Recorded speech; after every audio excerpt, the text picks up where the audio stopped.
विज्ञान भारती कक्षा 6 अभ्यास काल पुस्तिका के अंतर्गत इकाई 1 दैनिक जीवन में विज्ञान के अभ्यास प्रश्नों को हल करेंगे।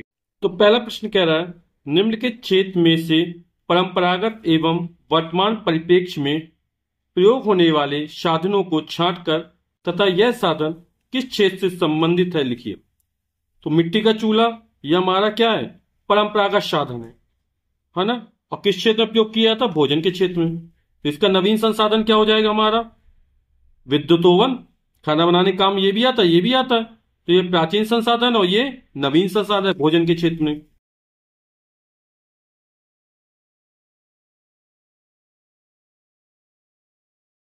रहट हमारा सिंचाई का एक परंपरागत साधन है। कुएं से या तालाब से पानी या जल निकालने के लिए डोलचियां को गोलाकार रस्सी बांध दिया जाता था और बैल या मनुष्य की सहायता से उसको संचालित किया जाता था। तो रहट सिंचाई का साधन होगा, कृषि के अंतर्गत आएगा। और हमारा रासायनिक उर्वरक, ये भूमि की उर्वरक क्षमता बढ़ाने के लिए और पेड़ पौधों की पैदावार बढ़ाने के लिए, तो ये भी कृषि के क्षेत्र से संबंधित है, लेकिन सिंचाई का साधन नहीं है ये। तो रहट परंपरागत साधन हो गया सिंचाई का, रासायनिक उर्वरक आधुनिक संसाधन हो गए और कृषि के क्षेत्र से हो गए। फिर हमारा वायुयान आता है। तो ये वायुयान क्या हमारा आधुनिक संसाधन है। और इसका प्राचीन संसाधन क्या है, इसमें नहीं दिया गया।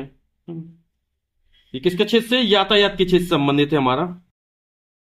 फिर कठपुतली, ये मनोरंजन के संसाधन है। पहले कठपुतली दिखा खेल तमाशा किया जाता था, है ना। तो बहुत अच्छा खेल था। अब इसकी जगह क्या आ गया, वीडियो गेम आ गया, ये हमारा आधुनिक साधन है। फिर भाला आ गया, है ना। रक्षा प्रतिरक्षा के क्षेत्र में पहले लोग अपनी सुरक्षा करने के लिए भाला का प्रयोग करते थे, अब मिसाइल का प्रयोग करते हैं आधुनिक संसाधन में, और ये रक्षा के क्षेत्र से संबंधित है। अब हमारा मोबाइल आ गया। तो मोबाइल को हम मनोरंजन के साधन भी मान सकते हैं, तो इसको लिख दें मनोरंजन के साधन में मोबाइल आ जाएगा। वैसे संचार का साधन भी है, और आजकल लोग इसी के अंदर वीडियो गेम या कई प्रकार के खेल खेलते रहते हैं या वीडियोस देखते रहते हैं, तो ये मनोरंजन का संसाधन हो जाएगा हमारा, और ये संचार का साधन भी है।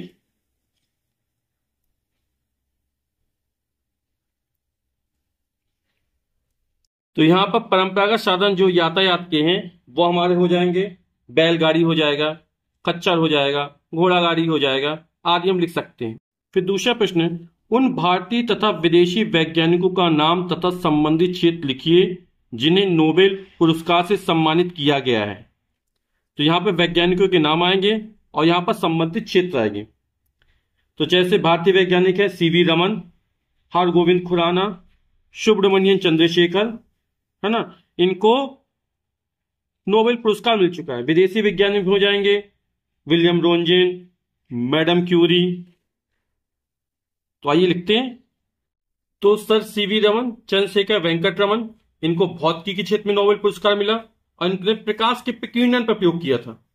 डॉक्टर हरगोविंद खुराना, इनको चिकित्सा के क्षेत्र में मिला और इन्होंने अनुवांशिकी कोड के बारे में काम किया था। सुब्रमण्यम चंद्रशेखर, इनको भौतिकी विज्ञान के क्षेत्र में मिला है।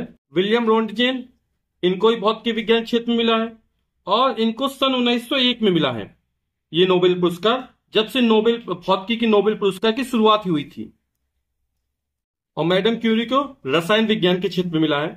क्वेश्चन नंबर 3 है, निम्नलिखित को देखकर सम्मुख बने बॉक्स में संबंधित क्षेत्र को लिखिए।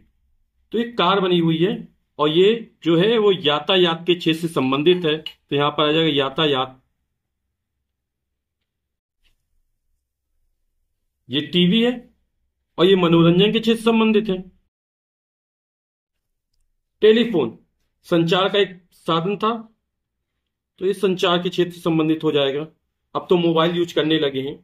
वाटर टैंकर, इसको हम कृषि के क्षेत्र से संबंधित मान सकते हैं सिंचाई के लिए, और ये ट्रैक्टर है तो ये कृषि संसाधन हो जाएगा हमारा। और यहां पर ये एक्सरे नजर आ रहा है और ये चिकित्सा के क्षेत्र से संबंधित है, तो यहां पर आएगा चिकित्सा। विज्ञान के दुरुपयोग से उत्पन्न 5 मुख्य समस्याओं का उल्लेख कीजिए। तो विज्ञान के दुरुपयोग से, विज्ञान का सदुपयोग करें तो ये वरदान हो जाएगा, लेकिन दुरुपयोग करेंगे तो ये हमारे लिए अभिशाप हो जाएगा। पहला, यातायात के क्षेत्र में पेट्रोल डीजल चालित वाहनों की वृद्धि से पर्यावरण प्रदूषण उत्पन्न हो गया है। रासायनिक उर्वरक एवं कीटनाशक दवाओं के उपयोग से मृदा प्रदूषण का संकट पैदा हो गया है। भूजल के असीमित दोहन से भूजल स्तर नीचे खिसक गया है। रेडियोधर्मी विकिरण के कारण पृथ्वी पर जीवन के अस्तित्व का खतरा पैदा हो गया। और तीव्र ध्वनियां उत्पन्न करने वाली जैसे संगीत, लाउड स्पीकर आदि से ध्वनि प्रदूषण पैदा हो रहा है। क्वेश्चन नंबर 5 निम्नलिखित वैज्ञानिक खोजों के वैज्ञानिकों के नाम लिखिए। तो रेडियो, और रेडियो खोज किसने की? जी मार्कोनी ने की। टेलीविजन, इसकी जो खोज है वो जॉन लोगी बेयार्ड ने की है। कंप्यूटर के जनक कहा जाता है चार्ल्स बेबेज को। इन्होंने कंप्यूटर के क्षेत्र में आविष्कार में एक महत्वपूर्ण भूमिका निभाई थी। तो चार्ल्स बेबेज, इनको कंप्यूटर का जनक भी कहा जाता है। फिर डायनामो, इसके हैं माइकल फैराडे। और टेलीफोन, अलेक्जेंडर ग्राहम बेल। तो रेडियो जी मार्कोनी हो गए, television John Logie Baird, computer sir Charles Babbage हो जाएंगे, डायनामो माइकल फैराडे इसकी खोज करता है, और टेलीफोन अलेक्जेंडर ग्राहम बेल। पृष्ठ संख्या 6 है, बूझो तो जाने। चा से चरखा चा से चलनी, चा से है इनका भी नाम, ऐसे हैं ये वो वैज्ञानिक जड़ी बूटियों से रोशन किया देश का नाम। तो आपके दिमाग में आ गया होगा ना, क्या हो जाएगा? ये अपने महान वैज्ञानिक चरक जी हैं।